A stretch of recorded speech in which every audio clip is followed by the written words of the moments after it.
दोस्तों, भारत की तरफ से कतर के ऊपर एक्शन लेने की प्रक्रिया को एक नए मोड़ से शुरू किया जा रहा है।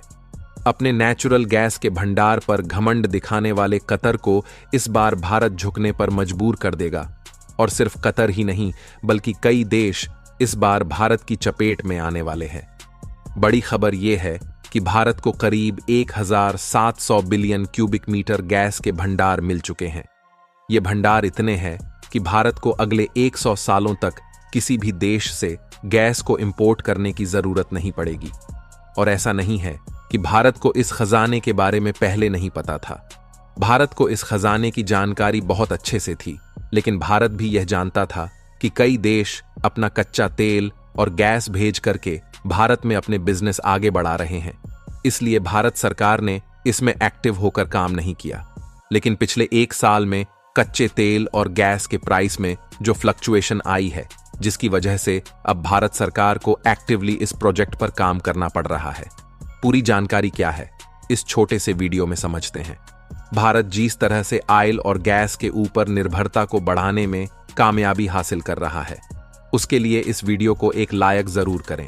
साथ ही इसी तरह और भी नॉलेजेबल वीडियो देखने के लिए चैनल को सब्सक्राइब जरूर करें।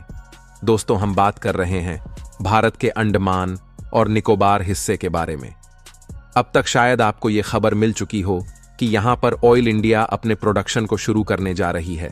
लेकिन यहां पर सिर्फ ऑयल इंडिया नहीं, बल्कि भारत के साथ साथ इटली और यूके और यूएई की कई कंपनियों को यहां पर पार्टिसिपेट कराया गया है, जिससे अगर फ्यूचर में भारतीय कंपनी को कोई भी क्रिटिकल टेक्नोलॉजी में प्रॉब्लम आती है तो ये कंपनीज भारतीय कंपनियों भी ईजिली हेल्प करेंगी और भारत को यहां से आइलैंड गैस एक्सप्लोर करने और निकालने में कोई भी प्रॉब्लम नहीं आने वाली है।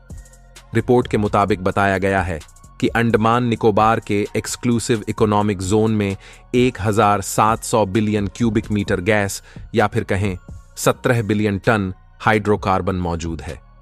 यह मात्रा इतनी ज्यादा है कि भारत अगले 70 सालों तक अपनी गैस एड ऑयल डिमांड को बिना इंपोर्ट किए पूरा कर सकता है। और ऐसा नहीं है कि भारत सरकार को पहली बार इस खजाने के बारे में पता चला है। बहुत सालों पहले ही भारत सरकार को इसका पता चल गया था, लेकिन कुछ सिक्योरिटीज रीजन की वजह से यहां पर काम नहीं किया गया था। लेकिन अब फाइनली इन सभी चीजों को किनारे करते हुए यहां पर काम शुरू किया गया है। रिपोर्ट के मुताबिक बताया गया है कि अंडमान निकोबार के एक्सक्लूसिव इकोनॉमिक जोन में 1700 बिलियन क्यूबिक मीटर गैस या फिर कहें 17 बिलियन टन हाइड्रोकार्बन मौजूद है। यह मात्रा इतनी ज्यादा है कि भारत अगले 70 सालों तक अपनी गैस एड ऑयल डिमांड को बिना इंपोर्ट किए पूरा कर सकता है। और ऐसा नहीं है कि भारत सरकार को पहली बार इस खजाने के बारे में पता चला है। बहुत सालों पहले ही भारत सरकार को इसका पता चल गया था, लेकिन कुछ सिक्योरिटीज रीजन की वजह से यहां पर काम नहीं किया गया था। लेकिन अब फाइनली इन सभी चीजों को किनारे करते हुए यहां पर काम शुरू किया गया है। सबसे पहले यहां पर ऑयल इंडिया 2 वाटर बॉक्स के अंदर ऑयल एक्सप्लोर करने का काम करेगी, जहां ऑयल इंडिया भारत की तेल कंपनी है। इसके अलावा इंडियन ऑयल भी भारत की तेल कंपनी है। दोनों ही कंपनियां बिल्कुल अलग है, भले ही दोनों का बिजनेस सेम हो, जिससे पूरे एरिया में तेल और गैस के भंडार मिले हैं। इसका क्षेत्रफल करीब 2,25,918 किलोमीटर का है, जिसमें करीब 2,60,000 किलोमीटर का एरिया जो है वह डीप वाटर का है। और यहीं पर भारत को क्रिटिकल टेक्नोलॉजी की जरूरत पड़ेगी और इसीलिए कई अलग अलग कंपनी को यहां पर पार्टिसिपेट कराया गया था। साल 2020 में भारत ने एक इटालियन कंपनी को करीब 13,110 स्क्वायर मीटर के एरिया को साउथ ईस्ट पर ऑफर किया, ताकि यह कंपनी यहां पर आकर कच्चे तेल को निकालने का काम करें। इसके अलावा गेल यानी gas authority of India limited को ऑयल वेल्स को डिस्कवर करने और उनके अंदर से ऑयल निकालने के लिए यहां पर इनवाइट किया गया है। तीसरी डील यूके बेस्ट कंपनी को भी यहां पर एक्सप्लोर करने और ड्रिलिंग करने के लिए कॉन्टैक्ट सौंपे गए हैं। ओएनजीसी को यहां पर करीब 70 साइट्स ऑफर की गई है।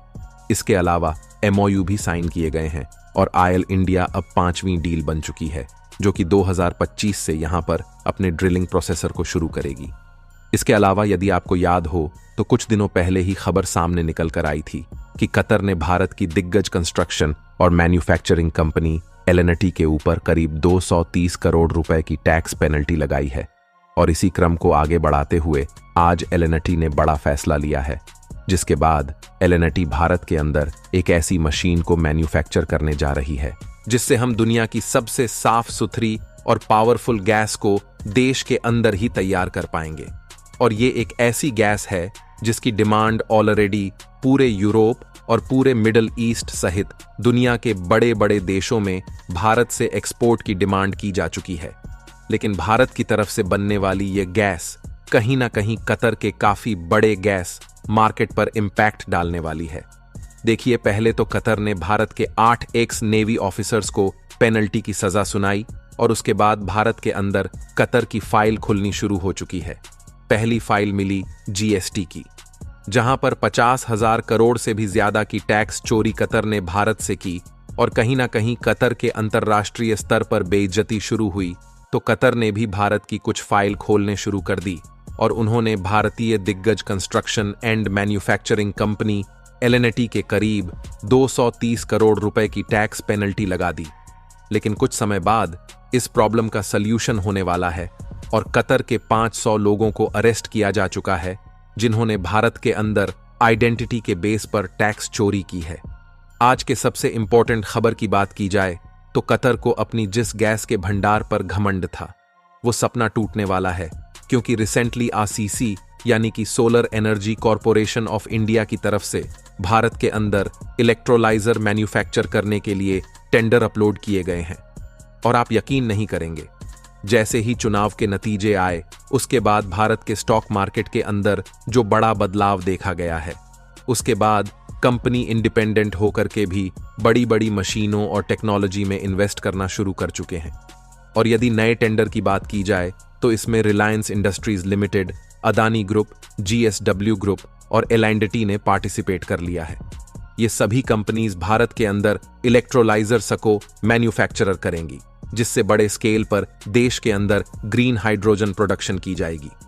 अगर इलेक्ट्रोलाइजर को आसान भाषा में समझाया जाए तो यह वह डिवाइस है जो एक रासायनिक प्रक्रिया के माध्यम से हाइड्रोजन का उत्पादन करता है, जो बिजली का उपयोग करके हाइड्रोजन और ऑक्सीजन अणुओं को अलग करने में सक्षम होता है, जिनसे पानी बनता है।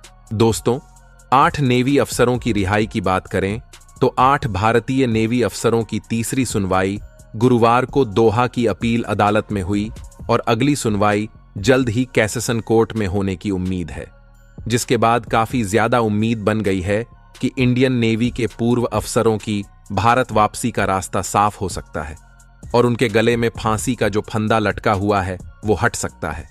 इंडियन नेवी अफसरों की रिहाई को लेकर पॉसिबिलिटी इसलिए काफी ज्यादा बढ़ गई है क्योंकि पिछले हफ्ते दुबई में प्रधानमंत्री नरेंद्र मोदी और कतर की अमीर शेख तमीम बिन हमाद अल थानी के बीच मुलाकात हुई थी और दोनों नेताओं में काफी अच्छे रिलेशंस हैं। प्रधानमंत्री बनने के बाद नरेंद्र मोदी ने अरब देशों के साथ काफी अच्छे रिलेशन बनाए और कतर से भी भारत के रिलेशंस काफी मजबूत हो चुके हैं। लेकिन दोस्तों, अभी तक कोई भी रिजल्ट नहीं मिल पाया है कि 8 नेवी अफसरों की रिहाई कब हो पाएगी।